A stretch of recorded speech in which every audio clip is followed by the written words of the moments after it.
유혹과 함정, 발람의 교훈이라는 제목으로 하나님 말씀 증거하도록 하겠습니다.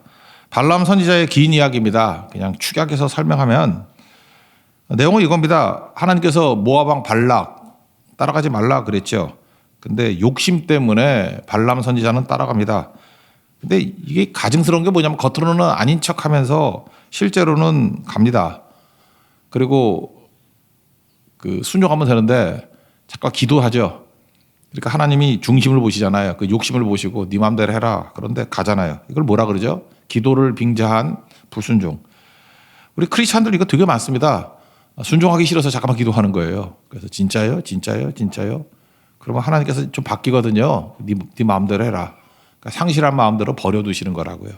근데 순종을 해야 되는데 잠깐 기도를 한다고요. 그럴 때는 응답이 좀 바뀌어요. 근데 그게 응답이 아니거든요. 네 마음대로 해라. 그런 뜻인데요. 모압 왕 발락의 사주를 받아가지고 저주하라 그럽니다. 근데 오늘 실제로 읽어보면요. 안 합니다. 안 하는 게 아니라 못하죠. 3번 나오거든요. 저주하라 그랬더니 첫 번째도 축복. 저주하라 그랬더니 두 번째도 축복. 저주하라 세 번째도 축복. 4번 예언이 나오는데 4번째 예언은 뭐냐 하면 축복 얘기가 아니라 이스라엘을 축복하고 대적하던 된 사람들 다 망한다라고 하는 예언입니다. 거기에 메시아 예언도 나와요. 장세 예수님 오신다 뭐 이런 예언도 나오고. 그리고 헤어졌습니다. 그게 24장 25절. 아까 두 번째 읽었던 마지막 절이죠. 발람이 일어나 자기 곳으로 돌아가고 발락도 자기 길로 갔더라. 그리고 헤어졌다. 여러분 다 읽질 않아서 잘 모르겠지만 이거 쭉 읽어봐도 특이한 게 뭐냐면 발람이 별로 잘못한 게 없어요. 그냥 하나님 말씀대로 했거든요. 그러니까 심부름 다 했다고, 사명 다 했다고요. 그리고 헤어졌습니다. 근데 우리는 알잖아요. 이제 예수를 믿었으니까, 오래 믿었으니까 발람 선지자 그러면 타락한 선지자의 상징, 악한 선지자의 상징, 나쁜 놈이라 그러는데 그 민수기 23장, 24장 쭉 읽어보면 뭘 잘못했지? 뭐 굳이 이거다라고 이렇게 내세울 만한 게 별로 없다고요. 그래서 되게 이상하다 생각이 듭니다. 근데 왜 욕하지? 오늘 그걸 한번 살펴보도록 하겠습니다. 먼저 읽었던 내용들이 있죠. 그 22장 마지막 41절부터 시작해서 23장, 24장 쭉 내용을 보면 아까도 얘기했잖아요. 3가지 저주하라 그럴 때 축복했다. 그리고 한 번은 그냥 예언하면서 이스라엘이 축복하고 대적들은 망할 거다. 이렇게 4번 예언이 나오는데 먼저 모압 왕 발락이 3군데 장소를 데려가면서 저주해달라 그럽니다. 첫 번째는 바알의 산당이고 두 번째는 비스가산. 비스가산이 모세가 죽은 곳이죠. 비스가산은 이런 것도 같아요. 성경에 보면 비스가도 나오고 느보산도 나오죠. 설악산의 한 봉우리가 울산바위죠. 그런 거예요. 그러니까 비스가산에 있는 한 봉우리가 느보산이에요. 같은 거다 생각하면 되겠죠. 큰 개념과 작은 개념. 그러니까 비스가산에 갔다 그래 느보산 그중에 한 봉우리. 그럼 이해가 되죠? 그러니까 두 번째는 비스가산에서 저주하라 했더니 축복하고 세 번째는 부월산에서 저주하라 했더니 또 축복하고 그 3가지입니다. 그게 쭉 나오는 거거든요. 오늘 읽었던 거는 첫 번째 내용이었는데 바알 산당에 있는 곳에서 저주하라 그랬습니다. 22장 41절 보시면 아침에 발락이 발람과 함께하고 그를 인도하여 바알의 산당에 오르매 거기서 이스라엘 백성들을 보면서 저주해달라 이런 얘기가 나옵니다. 그러니까 수송아지 7마리 잡고 뭐 순양 7마리 잡고 뭐 그 내용은 뭐 안 읽어도 되겠죠. 그랬더니 뭐라고 얘기를 해요. 발람이 저주 못해. 그래서 8, 9, 10절을 보시면 하나님이 저주하지 않으신 자를 내가 어찌 저주하며 여호와께서 꾸짖지 않는 자를 내가 어찌 꾸짖으랴. 10절 야곱의 티끌을 누가 능히 세며 이스라엘 4분의 1을 누가 능히 셀고 나는 의인의 죽음을 죽기 원하며 나의 종말이 그와 같기를 바라노라. 그러니까 모압 군대가 쭉 있을 거 아니에요. 근데 거기서 오히려 이스라엘 백성을 축복하면서 나 목숨 걸고 나 의인의 죽음을 죽기를 원한다 그러잖아요. 니네가 죽여도 나는 하나님이 주신 말씀만을 증거할 거야. 약간 좀 담대하고 확신에 차 있지 않습니까? 훌륭한 선지자 같잖아요. 그죠? 이런 내용이에요. 그래서 두 번째로 모압 왕 발락이 비스가산, 나중에 모세가 죽는 산인데 비스가산 꼭대기로 데려갑니다. 거기서 또 저주하라 그래요. 이게 14절이거든요. 소빔들로 인도하여 비스가 꼭대기에 이르러 또 제단 쌓고 저주하라. 그랬더니 저주 못한다. 저주는 하나님의 마음을 바꾸지 못한다. 네가 저주한다고 저주되는 것도 아니야. 하나님의 택한 백성을 저주할 수 없어. 뭐 이런 얘기를 또 쭉 합니다. 그래서 우리 옛날에 대표기도 하는 장로님들이 많이 인용하시는 말씀인데 그 유명한 명언이 하나 나오죠. 발람 선지자가 했던 명언 19절입니다. 19절 한번 보세요. 19절. 다 같이 한번 읽읍시다. 시작. 23장 19절입니다. 시작. 하나님은 사람이 아니시니 거짓말을 하지 아니시고 인생이 아니시니 후회가 없으시도다. 어찌 그 말씀하신 바를 행하지 않으시며 하신 말씀을 실행하지 않으시랴. 많이 들었죠. 옛날에는 하나님은 사람이 아니시니 거짓말 대신에 시건하지 아니하시고 그렇게 나오죠. 옛날 성경에는 시건하지 않고 인생이 아니시니 후회가 없다. 시건도 안 하시고 후회도 없다. 거짓말도 안 하고 후회도 없다. 완벽한 하나님 말씀을 증거했잖아요. 그죠? 문제 없어요. 세 번째는 부올산으로 끌고 갑니다. 부올산에 가서 또 저주하라 그랬더니 저주 못하죠. 28절인가요? 23장 28절 읽겠습니다. 시작. 발락이 발람을 인도하여 광야가 내려다 보이는 부올산 꼭대기에 이르니 거기서 뭐 똑같은 일이 벌어집니다. 다시 축복합니다. 저주 못하고. 그리고 이때 세 번째는요. 그 창세기 12장 3절을 오해했다 그러죠. 뭐 축복하면 축복이 가고 저주하면 저주가 가는 게 아니고 이때 정확히 얘기를 해요. 축복 받아야 된다고 우리가 받으면은 축복하게 돼. 그거 어디 나오냐? 24장 9절 한번 보죠. 9절 뒷부분부터 읽어봐. 시작. 너를 축복하는 자마다 복을 받을 것이요 너를 저주하는 자마다 저주를 받을지로다. 정확히 창세기 12장 2절의 말씀하고 똑같은 거죠. 우리가 축복하고 저주하고 뿌리고 다니는 게 아니라 너를 축복하는 자가 복 받고 너를 저주하는 자가 저주를 받는다. 그 창세기 12장 3절이잖아요. 너를 축복하는 자에게 내가 복을 내리고 너를 저주하는 자에게 내가 저주하리니 땅의 모든 족속이 너로 말미암아 복을 얻을 것이다.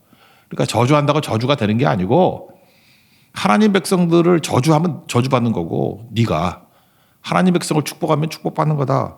정확히 해석까지 합니다. 그러면 참 해석을 잘하는 정확한 선지자죠. 좋은 거 아닙니까? 이제 발람이 화를 버럭 냅니다. 세 번째 때는. 그래서 10절 같은 24장 10절입니다. 뒷부분에 보세요. 그대가 이같이 세 번 그들을 축복하였도다. 이게 말이 되냐? 그랬더니 그 뒤에 내기가 발람 선지자가 그래서 내가 안 한다 그랬잖아. 하나님의 말씀은 그들을 전할 수밖에 없어. 화내지 마. 그리고 한 번 더 예언하는 게 나오는데 이거는 미래에 대한 예언입니다. 그 메시아 예언도 나오고 한 절만 읽어봅시다. 24장 17절 읽겠습니다. 시작. 내가 그를 보아도 이때 일이 아니며 내가 그를 바라보아도 가까운 일이 아니로다. 한 별이 야곱에서 나오며 한 규가 이스라엘에서 일어나서 모압을 이쪽에서 저쪽까지 쳐서 무찌르고 또 셋의 자식들을 다 멸하리로다. 이게 누구예요? 예수님 예언이잖아요. 예수님 예언. 그리고 뭐 모압도 망하고 에돔도 망하고 뭐 아말렉도 멸망한다. 하나님의 백성 이스라엘은 축복받고 뭐 이런 얘기입니다. 그래서 여러분들이 쭉 읽어보면요. 이게 악한 선지자라 그러는데 틀린 말이 하나도 없어요. 틀린 말이. 이건 뭐하고 똑같은 거냐면 제가 최근에 뭐 설교할 때 그 손자병법 또는 뭐 36개 이런 거 얘기했더니 어떻게 성경은 읽을 생각을 안 하고 잠깐만 그런 게 관심이 많아가지고 무슨 책을 소개해 주나 잠깐 저한테 얘기 오더라고요. 그 손자병법이나 36개도 읽어도 됩니다. 그건 이제 뭐하고 똑같은 거냐 하면 이런 거하고 똑같은 거예요. 그걸 이제 일반 은총이라 그러는데 정말 악한 놈이 2 더하기 2는 4야라고 말했어요. 그러면 이게 참이에요, 거짓이에요? 참이죠. 아주 나쁜 놈이 2 더하기 2는 4라 그랬어. 나쁜 놈이지만 올바른 소리 할 수 있죠. 전 그것도 똑같아요. 그런 걸 일반 은총이라 그래요. 그러니까 발람 선지자가 악한 종인데 또 이런 말을 하는 거에 있어서 내용까지도 다 틀렸다고 말하기 힘들어요. 근데 위험한 건 뭐죠? 섞여 있다는 거예요. 그래서 귀신이 당신은 하나님의 아들입니다. 뭐 그죠? 그 얘기할 때 귀신의 믿음이라 그러잖아요. 입 다물라 그러고. 왜냐하면 진짜와 가짜가 막 섞여 있기 때문에 그래요. 우리 속는 사람들 꼭 그래. 아, 그 뭐 맞는 얘기 하던데 이 단이 뭔데요? 그 달을 위해 끝단자인데 다 똑같다가 뒤에 가서 살짝 달라지는 건데. 그러니까 이런 발람 선지자 같은 사람이 되게 위험한 거죠. 그 철저히 하나님 말씀만을 증거하지 않으면 그 깨지지 않으면 힘든 건데. 그래서 제가 발람 선지자가 했던 얘기 이게 자세히 설명해도 뭐 틀린 얘기는 아닌 것 같아요. 근데 뭐 굳이 여기서 은혜 받을 필요 없잖아. 그냥 빨리 읽고 넘어가는 게 좋을 것 같아. 그죠?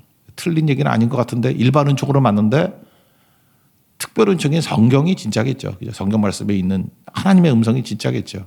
우리 지난주에 살폈던 주일에 그 가짜 신접한 여인이 죽은 사무엘 불러내는 얘기가 나오잖아요. 일부 제가 설교 안 했어요, 그거. 거기 보면 틀린 얘기 아닌 것 같고 다 하나님 말씀 같이 보여요. 근데 위험하죠. 신접한 여인이 불러낸 사무엘, 그게 진짜겠어? 가짜겠지, 그죠? 가짜도 진짜 같은 소리 한다고. 그래서 그거에 너무 귀 기울일 필요 없고 그렇게 무당 찾아간 사울의 태도의 문제, 그걸 다루는 게 옳은 거지. 그 뭐 너무 깊이 들어가는 건 되게 위험할 수 있다는 것입니다. 그냥 내용 읽어보면은 뭐 틀린 얘기 별로 없어요. 거기도 똑같다고. 발람 선지자가 했던 얘기도 틀린 얘기가 별로 없다는 것입니다. 그러면 핵심이 뭐냐? 그 왜 악한 자가 되냐는 거예요. 일단 우리가 살폈던 게 있죠. 뭐 어제 살폈지만 베드로 그 전서에 나온 거하고 유다서 나오잖아. 1장 11절. 일단 미친 선지자라고 돈 사랑했다고 돈 챙기고 그리고 겉으로는 하나님의 백성들을 축복하고 있지만 내용적으로 볼 때는 욕심이 있다는 것입니다. 그죠? 그리고 무슨 얘기가 나오냐면 이때 발람 선지자가 내 입으로 하나님 백성을 저주할 수는 없어. 그런데 돈 많이 줬으니까 토해내라 그럴 거 아니에요. 야, 너 저주하랬더니 축복만 하고 하니까 너 받았던 돈 다 토해내. 그랬더니 아마 돈은 챙겨간 것 같아. 그러면서 발락 왕에게 내가 직접 저주는 못하지만 저주 받을 짓을 할 수 있는 팁을 하나 줄게. 그런 거라고요. 내가 직접 죽일 수는 없지만 미혹하는 방법, 걸려 넘어지는 방법, 망하는 방법을 알려줄게. 그게 뭐냐? 발람의 교훈이에요. 발람의 교훈. 그게 어디 나오냐면은 소아시아 7교회가 있죠. 소아시아 7교회가 있는데 두 번째 교회가 버가모 교회인데 요한계시록 2장 14절입니다. 이건 찾아봅시다. 한번 찾아보세요. 요한계시록 2장 14절 한 절인데 오늘 이거 말고도 성경에 많이 있는데 요 한 절을 갖고 보자고요. 요한계시록 2장 14절 다 같이 읽겠습니다. 시작. 그러나 내게 두어 가지 책망할 것이 있나니 거기 내게 발람의 교훈을 지키는 자들이 있도다. 발람이 발락을 가르쳐 이스라엘 자손 앞에 걸림돌을 놓아 우상의 제물을 먹게 하였고 또 행음하게 하였느니라. 그러니까 발람의 교훈이 뭐예요? 내가 돈 받은 게 있으니까 팁을 하나 줄게. 그 팁이 발람의 교훈인데 이스라엘 자손에게 함정파 그런 거예요. 함정파. 그리고 걸림돌 만들어놔 우상 숭배하게 하고 행음하게 하면은 저놈들은 다 저주받아 죽을 거야. 그래서 이걸 갖다가 뭐라 그래요? 바알보올 사건이라 그러잖아요. 함정판 거라고 발람이. 그래서 24,000명이 전염병으로 죽는 사건 나오지 않습니까? 그래서 신구약에 바알보올 사건 이게 굉장히 반복이 돼요. 10번도 넘게 반복이 돼요. 니네들이 바알보올을 기억해라. 바알보올에서 넘어졌던 걸 기억해라. 뭐 고린도전서에도 나오고요. 뭐 여기저기 신약에도 여러 번 나와요. 그게 바로 뭐예요? 악한 마귀가 가짜 선지자를 통해 가지고 직접적으로 저주는 하지 않지만 저주받을 짓을 하도록 유도하는 걸림돌과 그런 잘못된 가르침을 준다라는 거예요. 그게 발람의 가르침이라고. 발람의 가르침. 이런 게 있다라는 것입니다. 이걸 뭐라고 그래요? 예수님은 직접 말씀하셨죠. 실족하게 하는 일이 없을 수는 없지만 실족해 하는 자는 화 있을지로다. 그리고 작은 소자 하나라도 실족해 하면은 연자맷돌을 메고 깊은 바다에 빠져 죽는 게 낫다고. 그러니까 우리의 사역자들 가운데서 또 리더들 가운데도 이렇게 실족해 하는 사람들이 있죠. 실족해 하는 사람이 뭐예요? 그 사람 만나면 틀린 소리 하나도 안 해. 다 좋은 소리 하는데 잠깐 이가 안 하는 거야. 그 사람 얘기를 들으면 어떤 사람에 대해서 잠깐 나쁜 생각이 들고 미워하게 되고 관계가 깨지게 되고 그런 사람들 맨날 그 전화하고 뭐 수근수근하고 귓속말하고 관계를 깨는 자예요. 수근수근하는 자. 이런 게 발람의 교훈이라니까요. 이렇게 하면 돼. 이거 정치하는 거죠. 내 편만 들고 상대편하고 죽이고. 그리고 그래서 망했다는 것입니다. 걸려 넘어지게 하는 거. 미혹하는 자, 함정 파는 자. 그래서 그 얘기를 듣고 이제 발락 왕이 모압의 발락 왕이 했던 일이 뭐예요? 그 모압에 있는 여기 성경에 보면 계속 나오는 게 모압하고 미디안은 중복이 돼 있어요. 그래서 장로 올 때도 모압 장로와 미디안 장로가 같이 왔다 그랬죠. 발람 초대할 때. 그래서 미디안이 어디냐면 모압 지방하고 이렇게 중복이 되는 것 같아. 같이. 그래서 미디안 그러면 모압 지방입니다. 그래서 모압의 여인 가운데 이거 신전 사제들이거든. 그래서 이게 바알 종교가 뭔지 아시죠? 이게 농업 신인데 그 예배 자체가 뭐냐 하면은 신전에 가가지고 여자 사제들하고 음행하는 거예요. 그러면은 풍년이 온다. 그러니까 아주 더러운 종교입니다. 그런 종교거든요. 그런데 그런 유혹을 주는 거예요. 너 여자애들 많이 있지. 걔네들 풀어라. 시딤이라는 게 아카시아라는 뜻이거든요. 아카시아 나무가 이렇게 늘어지면 잘 안 보이잖아요. 그 숲속에 여자들 하나씩 숨겨놔라. 그리고 이스라엘 남자들 지나가면 유혹해가지고 행음해라. 그러고 난 다음에 걔네들 끌고 여기 말고 우리 저쪽 가자. 그래서 산꼭대기에 올라가서 자기들의 신전에 가서 바알 신 산당이거든. 거기 가서 우상 숭배해라. 그리고 또 행음하는 거죠. 그러면 저 정신 나간 남자들이 다 끌려갈 것이다. 그러면 하나님이 진노하셔서 저주할 필요도 없어. 다 죽어. 이런 악한 교훈을 줬다는 거예요. 이게 발람의 교훈이에요. 그게 바로 뭐 유혹이죠. 유혹과 함정, 트래블 온 거죠. 그런 거라는 것입니다. 그래서 이대로 됐습니까? 안 됐습니까? 됐다라는 거예요. 그게 25장 1, 2, 3절입니다. 이거 다시 한번 읽어봅시다. 25장 1, 2, 3절. 시작.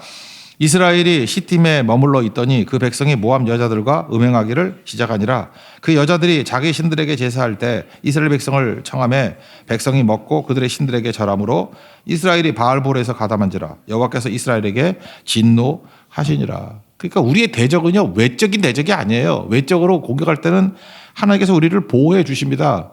내적으로 죄 짓고 썩으면 그 진노받고 심판받는다는 거예요. 시딤이라는 거 모압 평지에 있는 그 시딤이 영어 성경 보세요. 아카시아거든. 아카시아. 큰 나무.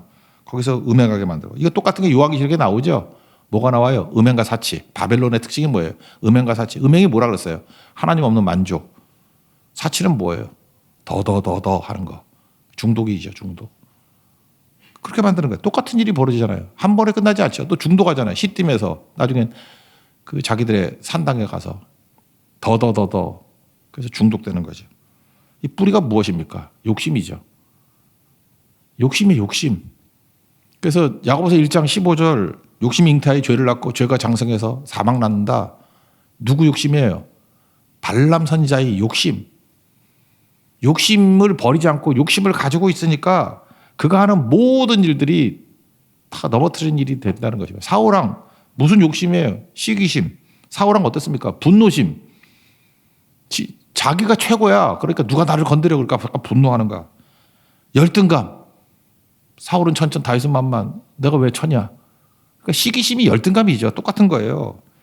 그래서 주변을 음해하고 그러니까 모자란다. 이 반푼이 같은 놈. 그죠? 지가 하나님 앞에서 은혜 받고 축복받고 서야 되는데 자기가 성장할 생각을 안 하고 잘 나가는 사람들 공격해서 넘어뜨리려고 그러는 거죠.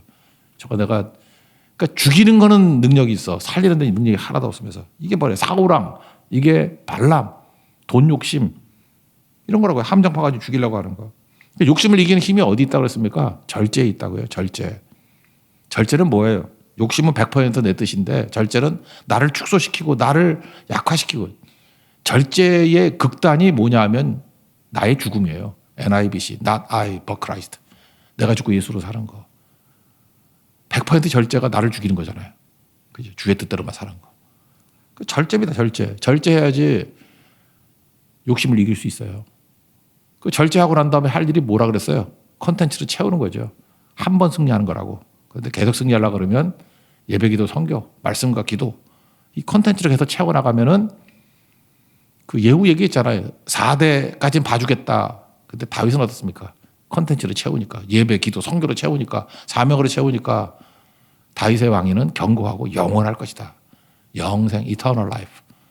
그 내용이 있어야 영혼으로 간다니까요. 여러분 내용이 없으면 지금도 그래. 뭐 문제 있으면 뭐 쪼르르 와서 기도하고 응답 받았어. 좋아. 할렐루야. 그러다 망해요. 그 나병 환자 나병 고치고 난 다음에 망하듯이 나병만 고치는 거예요. 영생이 없어요. 영생이. 그러니까 신앙은 주님과의 동행이라니까요. 그래서 뭐든지 영혼으로 이끌어가는 능력이 있어야 된다고. 그러면 마지막에는 부활의 능력이 뭐라 해서 약해도 되는 거죠. 이제는 근심 걱정 안 해요. 약해도 주만 의지하고 나아가면 우리는 죽어도 삽니다. 하나님의 능력을 우리를 다시 살리신다는 거예요. 고린도서 13장 4절에 나오잖아요. 우리 살리신다고. 그러니까 그게 뭐예요? 담대함과 확신이죠. 우리가 그를 향하여 가진 담대함이 있다고. 확신이 있다고. 그의 뜻대로 구하면 들으신다고. 그게 믿음의 그림입니다. 계속 뭐 제가 찾으려고 해서 찾은 게 아니라 계속 그 말씀이 쭉쭉 나오네요. 그러니까 우리가 이거 나가야죠. 발람 선지자 같은 모습이 뭐냐면 우리가 그래요. 이게 겉모습과 속모습, 뒷모습이 다른 거예요. 겉으로는 할렐루야, 아멘, 믿음 되게 좋은데 속으로 가면 또 욕심 안 버려 그대로. 크리스찬 가운데 그런 사람들 보면 발람의 믿음이, 발람의 교훈이라고.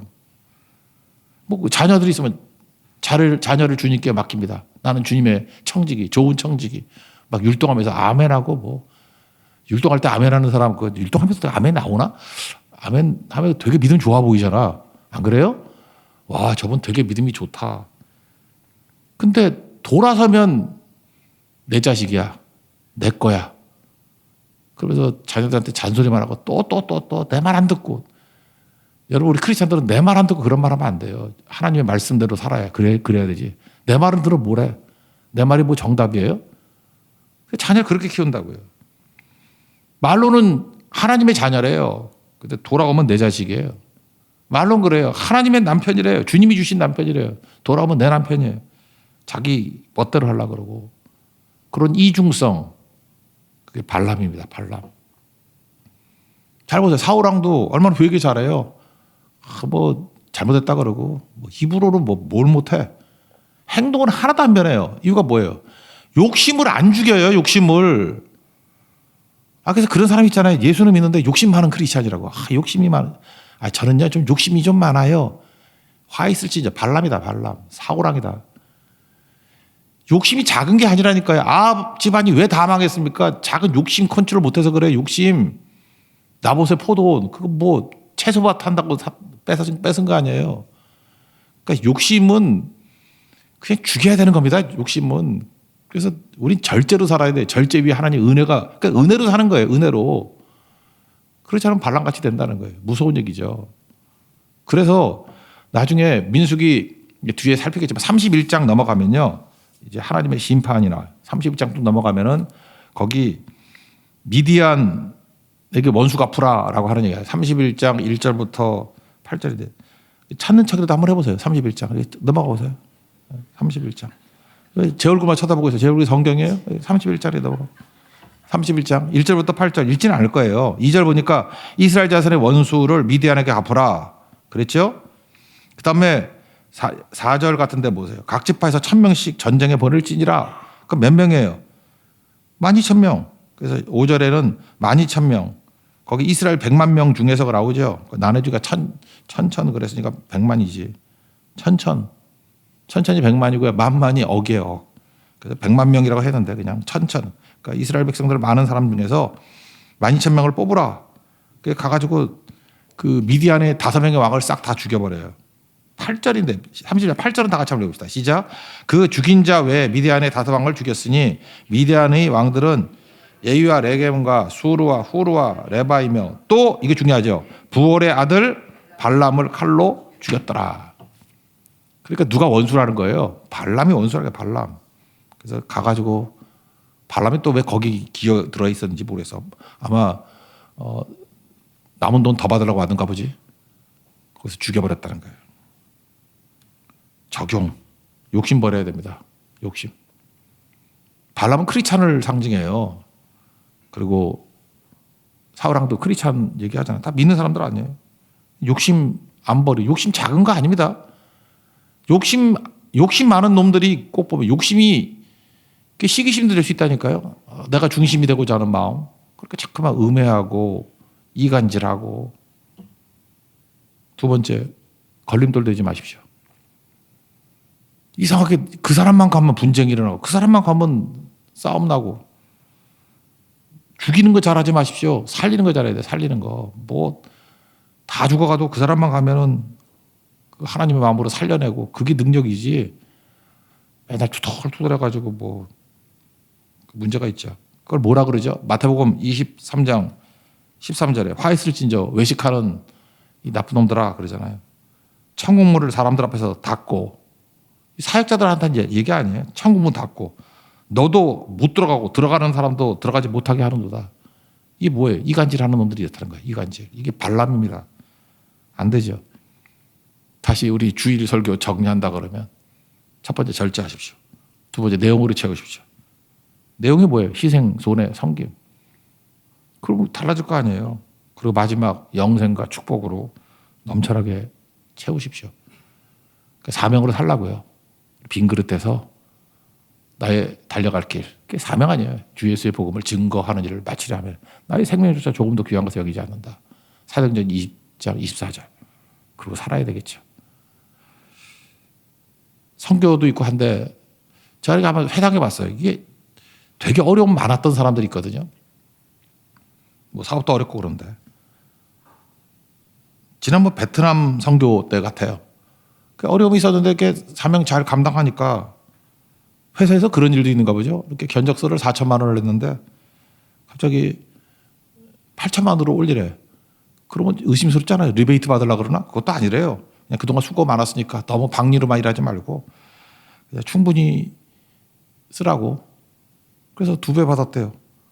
베트남 선교 이후에 축복이래. 베트남에서 밥 사는 사람들은 이렇게 되더라고. 또 하나 말레이시아 선교예요.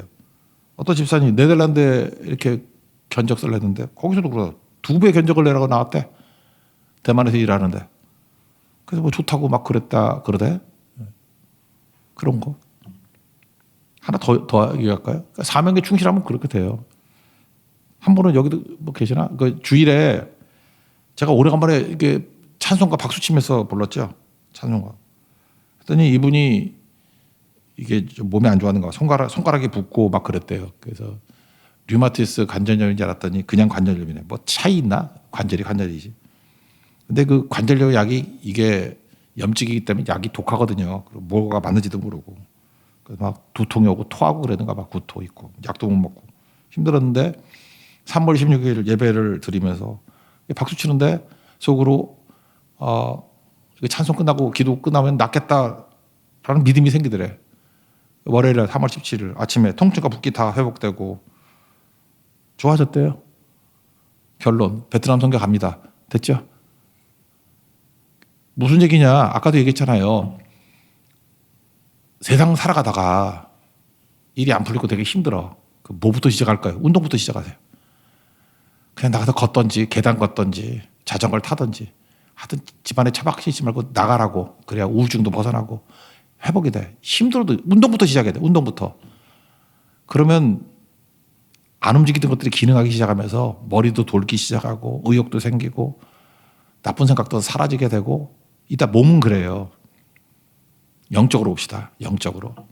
되는 일이 하나도 없어. 뭐 믿음도 흔들리고 뭐 낙심되고 막 이래요. 사명 붙드세요. 사명. 이스라엘 백성들이 아모리 왕 시온 물리치는 거 사명 감당하니까 뭐가 벌어져요? 길이 되잖아. 사명이 길이잖아요. 그러니까 길이 막혀있고 답답합니다. 그럴 때 그냥 사명이로 돼요. 성결을 하든지 예배 열심히 드리고 기도하고 내게 맡긴 컨텐츠로 채우십시오. 그러면 그 사명이 길이라니까요. 귀 있는 자는 들을지어다. 그죠? 이거 듣기만 하고 못 알아봐요. 무슨 뜻인지. 이거 세상에서 잘 살았던 사람은 그래도 맨날 운동하는 거예요. 운동을 왜 하는지 몸 좋아지려고 하는 게 아니라 운동을 해야 두려움과 근심이 사라져요. 머리가 돌기 시작한다니까. 왜 회장님들이 골프 치러 다니는지 알아요? 골프 치기 전에는 걱정이 너무 많아가지고 소화가 안 된대. 근데 딱 치고 공 잊어버린 거 찾아다니고 이러다가 생각 다 잊어버린다는 거예요. 18홀 돌라 그러면 게 얼마나 많이 걷겠어. 걷다가 보면 그 양반들 배 나온 사람이 골프를 얼마나 잘 치겠어. 아무나 쳐놓고 걷는 거지. 돈 안 들어도 돼요. 그냥 운동하면 몸이 기능하기 시작한다. 마찬가지로 우리 영적인 문제도 사명으로 풀어야 되는 거지. 그냥 앉아가지고 고민으로 푸는 게 아니라는 것입니다. 발람 보세요. 행동은 안 하고 입만 살았잖아. 저주 안 하고 축복한다. 뭐 하나님의 뜻이다. 그럼 발람됩니다. 발람. 몸이 움직일 줄 아는. 그죠? 토털리 몸을 다 드릴 줄 아는. 너희 몸을 거룩한 산제사로 드리라. 로마서 12장 1절 말씀 아니에요? 몸을 드리십시오. 몸을 사명 현장에 드릴 때 다 살아나게 되고 하나님의 은혜와 축복이 넘쳐나는 주의 손이 함께하는 주의 손을 체험하는 권능의 종이 될 것입니다. 자리에서 일어나겠습니다. 주의 손이 찬양하겠습니다.